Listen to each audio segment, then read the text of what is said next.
चलो आज CSS का हम जो सेशन देखने वाले हैं उस सेशन के अंदर कुछ इंपॉर्टेंट पॉइंट्स हैं जो आज हम लोग कवर अप करेंगे। लास्ट के 3 पॉइंट हम लोग कवर अप करेंगे। क्या क्या पॉइंट है वो पहले देख लेते हैं कि क्या क्या पॉइंट आज के सेशन में हम कवर करने वाले हैं।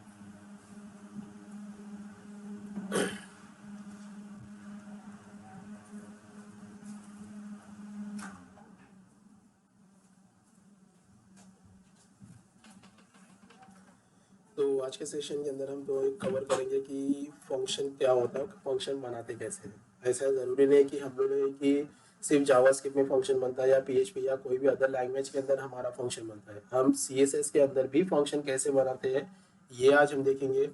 उसके बाद हम दूसरा देखेंगे कि बॉक्स साइजिंग क्या होता है, वो एक चीज़ हम लोग यहाँ पे एक लर्न करने वाले हैं। उसके बाद हम एक बार टेबल के बारे में भी आज ये 3 पॉइंट आज हम लोग को ये कवर करना है। तो ये तीनों पॉइंट हम लोग देखते हैं, तीनों का पॉइंट बहुत ज़्यादा बड़ा रोल है। इसका एक बड़ा रोल है, इसका भी इम्पोर्टेंट रोल है और इसका भी रोल है, क्योंकि मोस्टली अपने को कभी भी वेबसाइट बनाते हैं तो टेबल की रिक्वायरमेंट कहीं ना कहीं पड़ जाती है।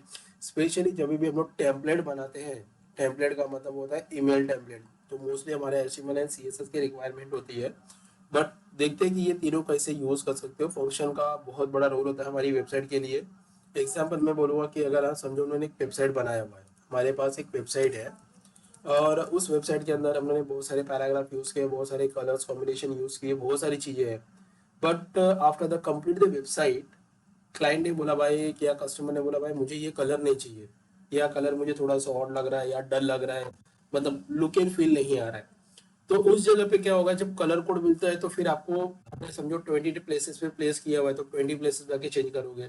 तो it will take some times. तो हमें क्या करना है कि ऐसा एक फंक्शन बनाए जिसकी वजह से चाहे वो एक जगह पे बदले या 10 जगह पे बदले, मैं एक जगह बदलूं ऑटोमेटिक सारे के सारे इंटायर वेबसाइट पे वो बदल जाए। That is the meaning of the function. तो ये सब जो काम हम करेंगे पूरे फंक्शन के जरिए करेंगे। ओके, तो इसी को देखते हैं हम लोग प्रैक्टिकल में कैसे काम कर सकते हैं। तो हम आते हैं अपने कोड के अंदर। तो CSS के फोल्डर के अंदर एक हम लोग फाइल बनाएंगे और उस फाइल का नाम देंगे function.html करके। तो यहाँ पे हम अपना बेसिक स्ट्रक्चर जैसे तैयार करते आ रहे हैं वैसे बेसिक स्ट्रक्चर तैयार कर लेंगे। थोड़ी सी साइज को मैं जूम कर लेता हूँ। तो कुछ फंक्शन बनाने के लिए हम क्या करेंगे, यहाँ पे कुछ चीज़ें पहले रेडी कर लेते हैं। उसको पहले व्यूज़ हम लोग देख लेते हैं कैसा दिखता है। तो मैंने यहाँ पे क्या करता हूँ, एक क्लास रेडी कर लेता हूँ डायरेक्टली। पहला FRIST फोर्स नाम का एक क्लास रेडी कर लिया फिक्स करके। उसके अंदर मैंने एक हेडिंग दे लेता हूँ डायरेक्टली। एक हेडिंग यहाँ पे लिख देता हूँ, वेलकम टू आर वेबसाइट करके दे देता हूँ। यहाँ पे वेबसाइट करके नाम दे देते हूँ। उसी के बाद एक कुछ पैराग्राफ भी मैं ऐड कर लेता हूँ। यहाँ पे लोरेम 25 कैरेक्टर्स का ले लेते हैं और यहाँ पे कुछ और कैरेक्टर्स भी हम लोग ऐड कर लेते हैं। तो मैं इस पैराग्राफ को थोड़ा सा बढ़ा देता हूँ, साइज छोटा कर लेता हूँ थोड़ा सा, और इसको सेलेक्ट करके थोड़ा कुछ पैराग्राफ बढ़ा देता हूँ। तो मेरे पास यहाँ पे एक पैराग्राफ हो गया। उसके बाद एक और पैराग्राफ ले लेता हूँ। उसी के बाद मैं थोड़ा सा बाहर आता हूँ और एक यहाँ पे HR ले लेता हूँ। उसी के बाद एक PR ले लेता हूँ और यहाँ पे UL के अंदर LI के अंदर यहाँ पे *5 कर देता हूँ। तो यहाँ पे भी कुछ चीज़ें मैं ऐड कर लेता हूँ। तो यहाँ पे ले लेता हूँ बेसिक। उसके बाद मैं यहाँ पे हम लोग ऐड कर लेते हैं, बेसिक हो गया। फिर यहाँ पे मैं टैली ऐड कर लेता हूँ। उसके बाद मैं यहाँ पे ऐड करता हूँ DTP करके। उसके बाद मैं यहाँ पे WD ऐड कर लेता हूँ और एक और चीज़ ऐड करते हैं प्रोग्रामिंग करके। तो मैं यहाँ पे कुछ कोर्सेस ऐड कर लिया। नाउ चलो इसका व्यूज़ देख लेते हैं कि अपना अभी ये व्यूज़ कैसा दिख रहा है हमारा। तो इसको करना है copy the path. Now come to the browser options, new tab menu HTML। तो फिलहाल अभी हम लोग यहाँ पे एक हेडिंग ले लिया है, हमारे पास हेडिंग्स आ गया है। यहाँ पे कुछ पैराग्राफ्स भी मैंने ऐड कर लिया हुआ है और यहाँ पे मैंने कुछ अपना बुलेटिंग पॉइंट्स भी ऐड किया है। चाहिए तो हम लोग क्या करते हैं, एक बटन्स भी हम यहाँ पे एक रेडी कर लेते हैं। तो इसी के नीचे या कहीं पे चाहिए तो इस पैराग्राफ के नीचे हम एक बटन ऐड कर लेते हैं। तो यहाँ पे ले लिया। यहाँ पे मैं बाय डिफॉल्ट एस दे देता हूँ, बटन का नाम दे देता हूँ क्लिक मी या डाउनलोड, जो भी आपको नाम डालना है आप डाल सकते हो। तो इसको सेव करते हैं। Now the refresh here. तो यहाँ पे हम देख सकते हैं। तो यहाँ पे थोड़ी सी स्क्रीन छोटी कर देता हूँ या तो मैं इसको स्क्रीन को थोड़ा सा बड़ा कर देता हूँ, अपने को समझ में आएगा। ओके, तो ये सब चीज़ें हम लोगों ने ऐड कर दिया है। तो चलो थोड़े से CSS का कमाल करें। यहाँ पे CSS के अंदर हम जरा कोड के अंदर आते हैं और कोड के अंदर पहला इसको टारगेट करते हैं फेस वाले ऑप्शन को। तो नाउ यहाँ पे हम क्या करेंगे, डायरेक्टली स्टाइल ऑप्शन लिखेंगे। स्टाइल हम यूज़ करते हैं directly STYL style, STY style,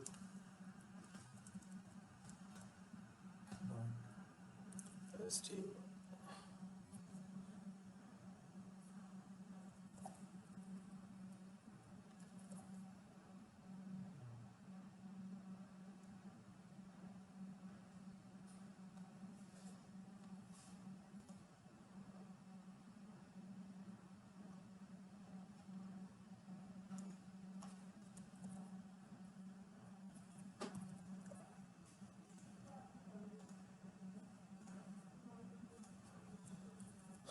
FIST fest इसको ले लेते हैं, यहाँ पे हम लोग कर्ली ब्रैकेट लेते हैं, इसको एक विड्थ डिसाइड करते हैं हम लोग। यहाँ पे विड्थ यहाँ पे हम लोग 500 px ले लेते हैं, फाइल को सेव करते हैं, हमारे यहाँ पे रिफ्रेश हो गया। उसके बाद एक बॉर्डर ऑप्शंस भी यहाँ पे ऐड कर लेते हैं। तो बॉर्डर ऑप्शन में मैं 2 px इसको दे देते हैं सॉलिड, और यहाँ पे #000 यूज़ करते हैं।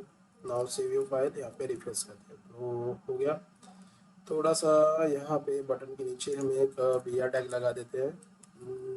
यहाँ पे हमें लिखना ही पड़ेगा, शायद से कुछ सेटिंग इशू हो गया मेरे पे, तो BR से देख लेते हैं रिफ्रेश करके। तो यहाँ पे थोड़ा हो गया, तो चलो इसको भी चाहिए हो गया हमारा।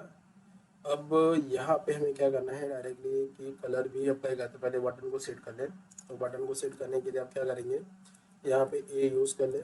यहाँ पे देखेंगे directly background colour BSEGROUND background as colour.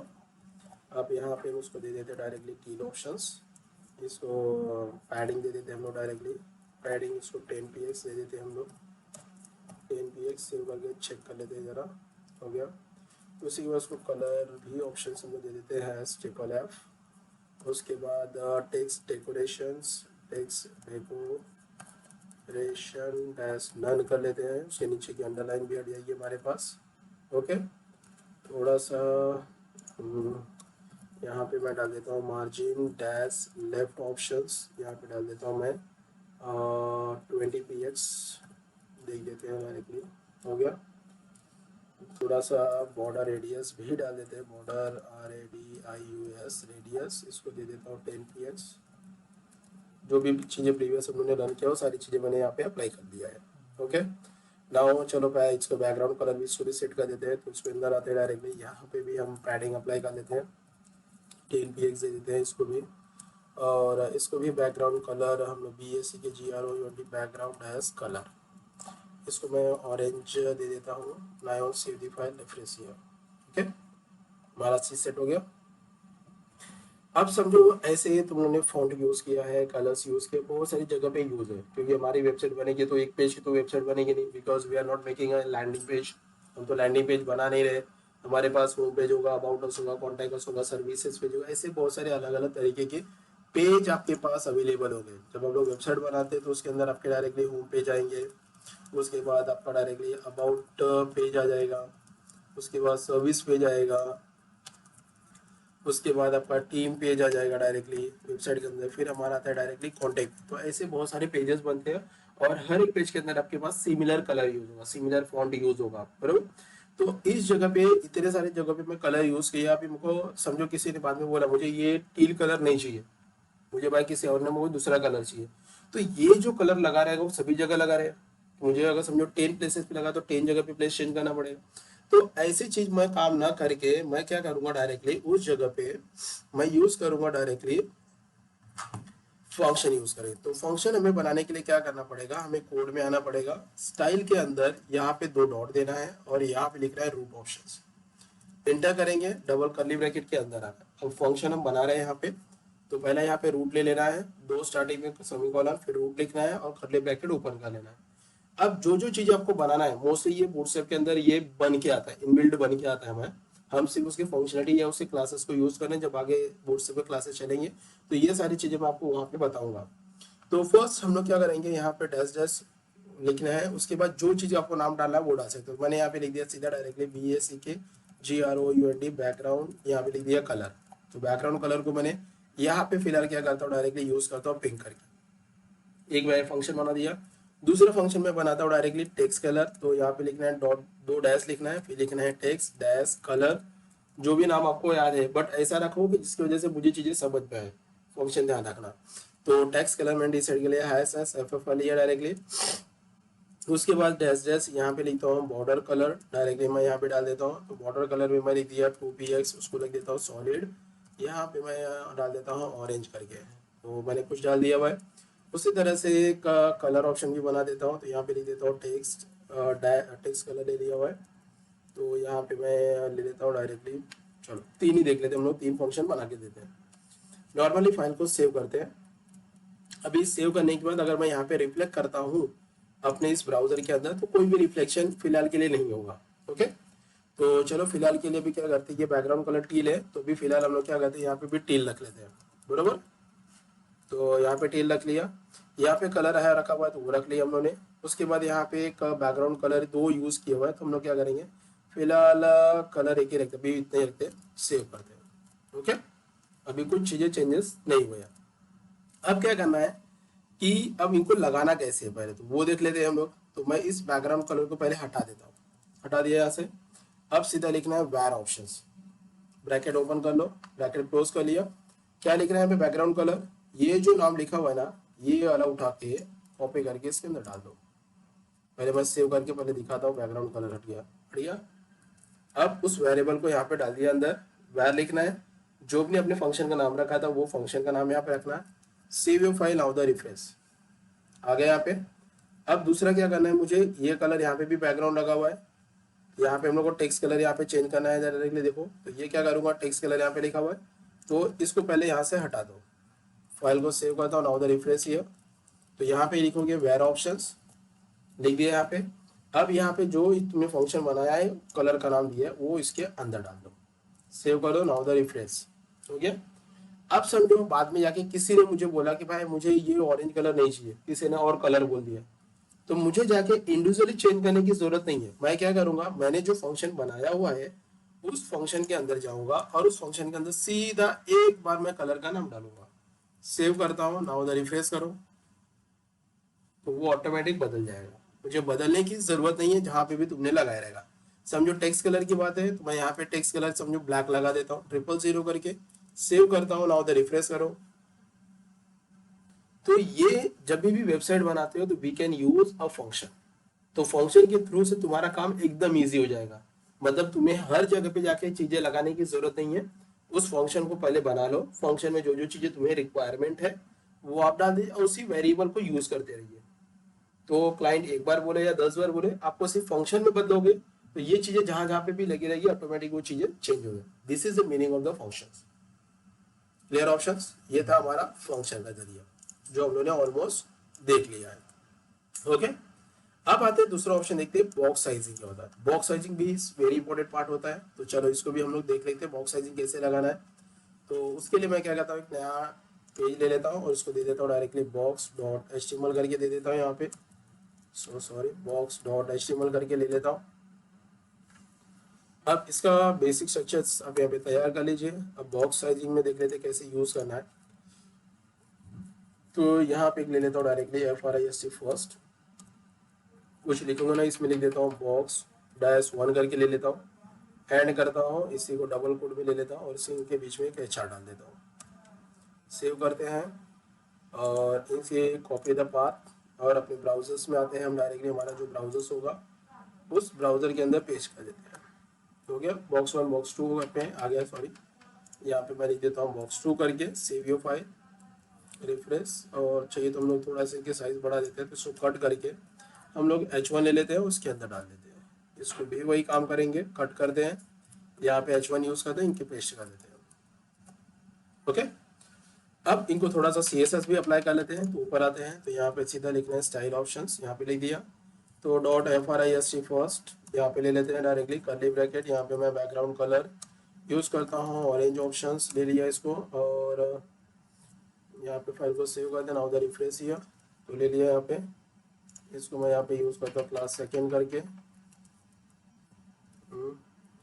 इसको यहाँ पे मैं दे देता हूँ डायरेक्टली,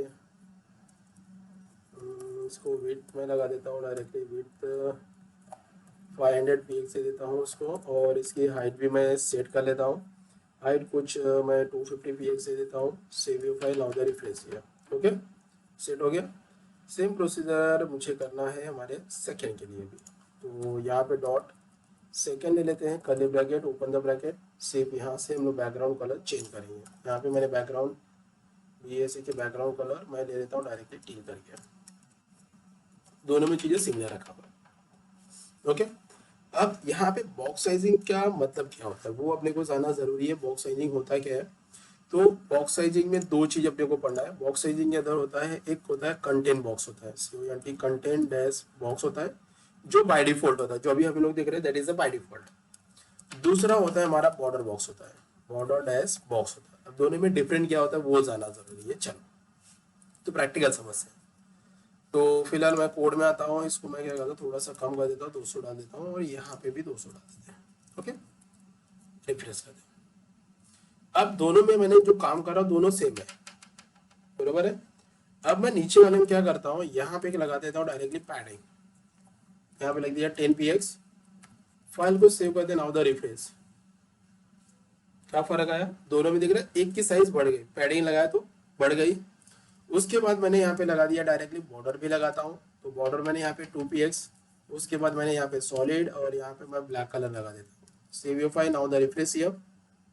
इवन अब मैं 2 पिक्सल की जगह पे मैं यहाँ पे 10 px कर देता हूँ। सेव करोगे फाइल को, रिफ्रेश। तो जो भी चीज मैं सेकेंड वाले डिव के अंदर कर रहा हूँ तो ऑटोमेटिक ये वाली चीजें बढ़ रही है। मैं यहाँ पे भी विड्थ वही दिया हूँ, हाइट दिया हूँ, यहाँ पे भी विड्थ और हाइट यहाँ पे दिया हूँ, बट यहाँ पे पैडिंग बढ़ा रहा हूँ या बॉर्डर लगा रहा हूँ, तो दोनों की साइज ऐड होती जा रही है। फॉर एग्जाम्पल अगर 500 पिक्सल है तो मैंने 10 पिक्सल का बॉर्डर बढ़ाया तो मेरा क्या हो गया, 510 हो गया डायरेक्ट। मैंने पैडिंग 10 बढ़ाया तो मेरा 520, मतलब size will be the increases. मुझे क्या करना है कि मैं डिव के अंदर या कोई भी सेक्शन के अंदर कुछ भी बढ़ाता हूँ या कुछ भी कम करता हूँ तो साइज इक्वल होनी चाहिए, क्योंकि दोनों की साइज मैंने सेम रखा हुआ है। क्योंकि जब क्या होता है वेबसाइट बनाते हो तो हमारा एक सेक्शन, 2 सेक्शन, 3 सेक्शन, 4 सेक्शन ऐसे होते हैं डायरेक्टली, क्योंकि 100% हमारा होता है। तो अगर मैं कुछ भी बढ़ाऊंगा तो तीसरा वाला तो ऑटोमेटिक नीचे चला जाएगा। अगर एग्जाम्पल हम लोग देखते हैं यहाँ पे, मैं आपको, अगर मैं समझो फॉर द एग्जाम्पल, अगर समझो मैंने यहाँ पे क्या कर दिया डायरेक्टली बनाता हूँ, ये मेरा एक सेफ हो गया यहाँ पे 100% में। उसी तरह से मैंने बाजू में दूसरा ले लिया, ये तीसरा हो गया, ये चौथा हो गया। अब ये चारों के चारों क्या है, एक 100% के अंदर है। तो मैंने फॉर द एग्जाम्पल फर्स्ट वाले की साइज अगर बढ़ाता हूँ, यहाँ पे पैडिंग बढ़ा दिया, मार्जिन बढ़ा, तो बढ़ तो गया, बट जब इधर बढ़ेगा तो ये वाला जो सेक्शन होगा ऑटोमेटिक सीधा नीचे जाएगा। तो मुझे वो नहीं करना है। तो मैं चाहता हूँ कि इसके अंदर पहले वाले में कुछ भी करूँ वो विड्थ और हाइट जो रखा हुआ है वही होना चाहिए। तो ये कभी कभी बहुत लोग फेस करते हैं, सर मैं साइज इंक्रीज कर रहा हूँ बट ये सीधा नीचे जंप कर रहा है। तो that is the reason of the box sizing.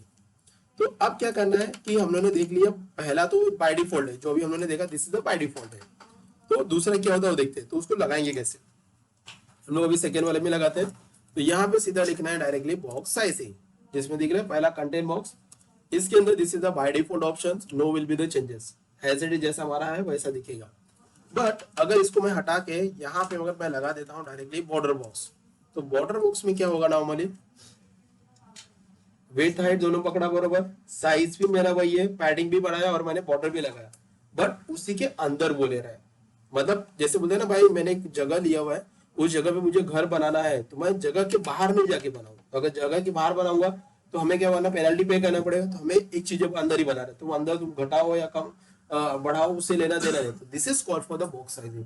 ऐसे इन केस में अगर आप बना रहे हो, समझो एक रो के अंदर 3 कॉलम, या एक रो के अंदर 2 कॉलम बना रहे हो, एक रो के अंदर 5 कॉलम बना रहे हो, तो वहां पे बॉक्स साइजिंग सेट कर दोगे तो आपकी वेट या हाइट जो भी आप अंदर इंक्रीज करोगे वो ऑटोमेटिक चीजें एडजस्ट कर लेंगे। Get it? This is the meaning of the box sizing. समझ में आया बॉक्स साइजिंग कैसे यूज करना है? तो ये था हमारा बॉक्स साइजिंग में। अब तीसरा ऑप्शन आता है डायरेक्टली टेबल रिलेटेड। तो टेबल कैसे वर्क करेगा वो जानते हैं। तो वापस हम एक नया टैब ले लेते हैं, नया पेज में यहाँ पे ले लिया, और इस पेज का नाम देते हैं table.html करके नाम देते हैं। सेम बेसिक स्ट्रक्चर यहाँ पे तैयार कर लेते हैं, और यहाँ पे हमारा कोड लिख देंगे डायरेक्टली। तो पता है आपको डायरेक्टली टेबल बना रहे हैं तो टेबल आएगा, टेबल के अंदर टीआर आएगा, टीआर के अंदर क्या आएगा हमारा टीएच ले लेता हूँ। तो पहले यहाँ पे मैं कुछ शेडिंग बना देता हूँ। तो यहाँ पे लिख देता हूँ हेडिंग -1, उसी तरह हेडिंग 2, हेडिंग 3 मैंने ले लिया, और इसके पाथ को यहाँ से मैं करता हूँ copy the path, now come to the browser options और ये पेस्ट। तो चलो इसके अंदर मैंने ले लिया, उसी के नीचे एक टीआर वापस बना लेता हूँ। इस टीआर के अंदर मैं क्या करूँगा, डेटा डालना है तो टीडी ले लिया। अब टीडी के अंदर मैंने यहाँ पे डाल दिया आपको कुछ फर्स्ट, उसकी तरह मैंने यहाँ पे सेकेंड, यहाँ पे मैंने थर्ड ले लिया। Now the save the file आ गया। उसी तरह से वापस एक और बना देता हूँ, टीआर बनाता हूँ। इस टीआर के अंदर टीडी वापस ले लेता हूँ, यहाँ पे लिखते हुए डायरेक्टली सेकेंड डैश 1, सेकेंड 2 और यहाँ पे सेकेंड 3। चलो ये भी हमारा आ गया।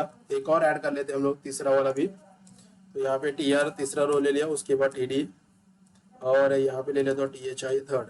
तो आई थिंक सो ये टेबल में ज़्यादा मुझे बताने की ज़रूरत नहीं है, ऑलरेडी हम लोगों ने यूज़ किया हुआ है। तो और उसको एक ले लेता हूँ तीसरा। तो यहाँ पे save your file, now the refresh हो गया। नॉर्मल हम लोग जैसे बनाते हैं वैसे यहाँ पे आ गया। अब इसको करेंगे कैसे, चाहिए तो हेडिंग भी ऐड करना है, तो हेडिंग भी ऐड कर लेते हैं। तो यहाँ पे मैं इसके ऊपर डाल देता हूँ कैप्शन करके, this is the heading options. तो यहाँ पे मैंने जो भी आपको हेडिंग चाहिए तो यहाँ पे ले लेता हूँ, मार्कशीट डाल देते हैं या डाल देते हैं पेरोल रिपोर्ट डाल देते हैं, पेरोल रिपोर्ट करके डाल देते हैं। Okay, now save the file, refresh here. वो भी हमारा आ गया यहाँ पे। अगर आप डायरेक्टली अंदर चाहिए तो इस चीज़ को यहाँ से नीचे ले लो सीधा, आप अंदर भी ले सकते हो। ओके, हमारा तैयार हो गया। अब इसको यूज करना है तो कैसे करते हैं, तो वापस आना है CSS के अंदर। ओके, नहीं तो HTML के थ्रू तो पता है तो कर सकते हो डायरेक्ट बात, CSS मोस्टली यूज करते हो। तो यहाँ पे मैंने लिख दिया टेबल ऑप्शंस, टेबल को अंदर यहाँ पे लिख देता हूँ बॉर्डर, बॉर्डर यहाँ पे देता हूँ डायरेक्टली 1px और इसको लगाता हूँ सॉलिड और इसको ले देते हैं ब्लैक 000, सेव योर फाइल। मैंने बॉर्डर लगाया तो सभी को लगना चाहिए, बट उससे सिर्फ टेबल को लगाया हो तो ये एक फर्क है। तो वापस नीचे आता हूँ मैं, रो को भी मैं वही करता हूँ, इसी की चीज को कॉपी कर लेता हूँ और यहाँ पे मैं लगा देता हूँ। तो देखो ये एक रो को नहीं लगाया बरोबर, क्योंकि रो ऐसे जाता है। तो हम क्या करेंगे, इसके नीचे लगा रहा हूँ TH। तो देखो TH के अंदर भी मैं वही काम कर रहा हूँ, बॉर्डर यहाँ पे 1px इसको लगा देता हूँ डायरेक्टली सॉलिड और यहाँ पे 000 दे देता हूँ। Save your file, now the refresh here. लग गया, क्योंकि अंदर की जो चीजें लिखा है मैंने वो टेबल हेडिंग था TH के अंदर, इसकी वजह से उसने रो को ना पकड़ के डायरेक्टली हेडिंग को पकड़ा। उसी तरह से नीचे डेटा दिया हुआ है तो उसको भी हम लोग टारगेट कर लेते हैं, TD लिखो। उसके अंदर क्या करेंगे, सीधा लिखेंगे बॉर्डर ऑप्शन 1px और उसको लगाएंगे सॉलिड ऑप्शंस, यहाँ पे है सीरीज फाइल। यह लग गया हमारा।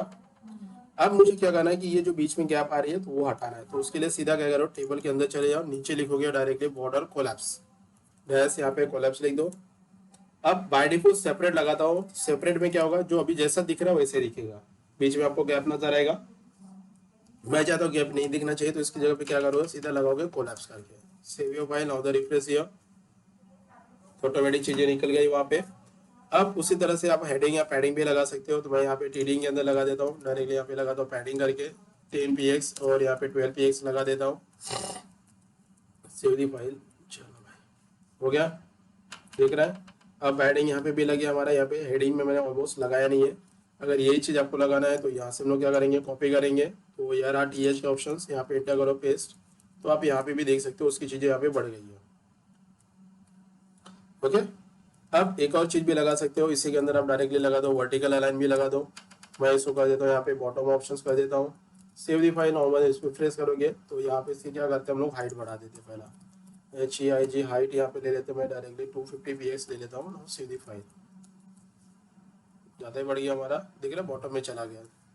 थोड़ा सा साइज छोटा करता हूँ, 250 की जगह पे मैं 150 ले लेता हूँ। ये मोस्टली बहुत सारी चीज़ें काम आने वाली है। 150 की जगह पे देखता हूँ डायरेक्टली 50 में, देखते कितना हुआ। दिख रहा है बॉटम में आ गया। अब इसी की जगह तुम्हें टॉप में चाहिए तो उसको डायरेक्टली यहाँ पे उठा लो, डायरेक्ट टॉप ऑप्शंस। तो ये टॉप में भी लग जाएगा, सीधा टॉप में चला गया, दिख रहा है। अगर बीच में चाहिए तो उसके लिए क्या करोगे, डायरेक्टली मिडिल ऑप्शन यूज़ करो। तो ये कुछ प्रॉपर्टीज हम यहाँ पे यूज़ कर सकते हैं, समझ में आया। तो डायरेक्टली आप ऐसे यहाँ पे आप अलाइनमेंट लगा सकते हो डायरेक्टली। सो मैं करता हूँ कमेंट ऑप्शंस, यहाँ पे लग गया अपना, क्लियर हो गया, ये समझ में आ गया। अब यहाँ पे कैप्शन को भी मुझे देना था तो मैं यहाँ पे कैप्शन को भी लगा देता हूँ। कैप्शन को यहाँ पे लिख देता हूँ बॉर्डर ऑप्शंस, यहाँ पे 1px इसको सॉलिड लगा दो और #000 कर दो। Save your file, now the refresh here. तो यहाँ पे देख रहे हैं एरर को भी अपने को बॉर्डर लग चुका है। अब यहाँ पे चाहिए डायरेक्टली नीचे आना चाहिए, ये रिपोर्ट जो है मुझे नीचे चाहिए, ये भी कर सकते हो। तो उसके नीचे लिखोगे डायरेक्टली कैप्शन साइड लिख दो, यहाँ पे दिख रहा है, दिस इज साइड, बॉटम डाल दो, यहाँ पे रिफ्रेश करो तो ऑटोमेटिक वो हेडिंग सीधा नीचे चला जाएगा। टॉप में चाहिए तो वो कैप्शन के बॉटम जो लिखा है उसको टॉप कर दो तो ऑटोमेटिक चीजें क्या होगी, वो ऊपर साइड पे चली जाएगी। नहीं नहीं, सिर्फ वो टॉप और बॉटम ही यूज होता है डायरेक्टली। Clear options. तो आज के हम लोग सेशन में टेबल भी हम लोगों ने चीजें देख लिया, तीनों इंपॉर्टेंट पॉइंट है। ओके, करना इतना करना है प्रैक्टिस आप लोग को।